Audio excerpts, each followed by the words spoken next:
ศูนย์เล่าญี่ปุ่นซึ่งมีชื่อย่อว่า LJI นั้นถูกสร้างตั้งขึ้นในปี 2000 อยู่ในมหาวิทยาลัยแห่งชาติย้อนมีผลงานที่ดีจึงถูกยกระดับขึ้นเป็นสถาบันในเดือนพฤษภาคมปี 2010 ซึ่งมีฐานะเทียบเท่ากับคณะวิชาหนึ่งของมหาวิทยาลัย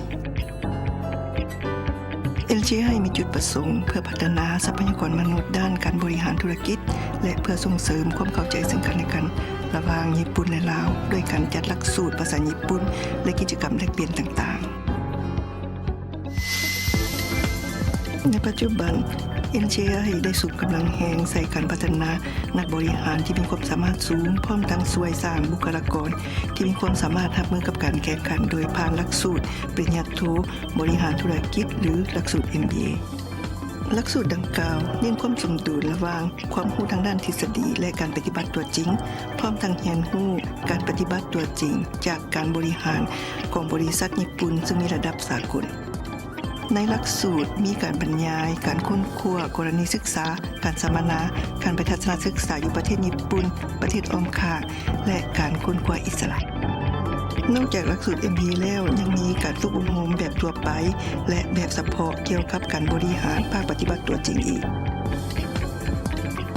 พร้อมกันนั้นยังมีการออกไปให้คำปรึกษาแก่บริษัทที่เลือกเพื่อสร้างเป็นวิสาหกิจต้นแบบในการปรับปรุงการบริหารของวิสาหกิจของเราโดยทั่วไปให้ดีขึ้น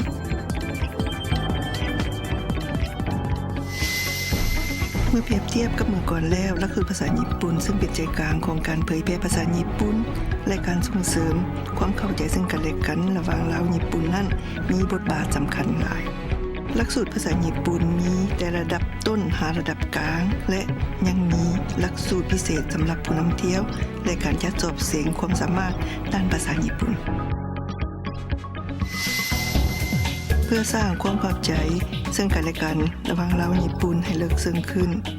LJI ได้จัดกิจกรรมหลายๆอย่างเช่นงานเผยแพร่ข้อมูลการไปศึกษาอยู่ญี่ปุ่น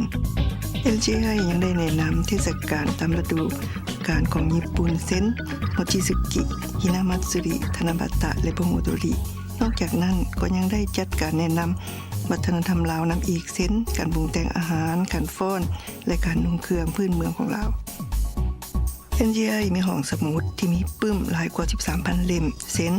วารสารหนังสือพิมพ์และปึ้มต่างๆเป็นภาษาลาวอังกฤษญี่ปุ่นและไทยและยังมีเอกสารข้อมูลเกี่ยวกับญี่ปุ่นและการไปศึกษาอยู่ที่ญี่ปุ่นอย่างหลากหลาย LJI อยากส่งเสริมการร่วมมือลาวญี่ปุ่นแบบยืนยงและสร้างให้สถาบันลาวญี่ปุ่นกลายเป็นสัญลักษณ์แห่งมิตรภาพของสองประเทศ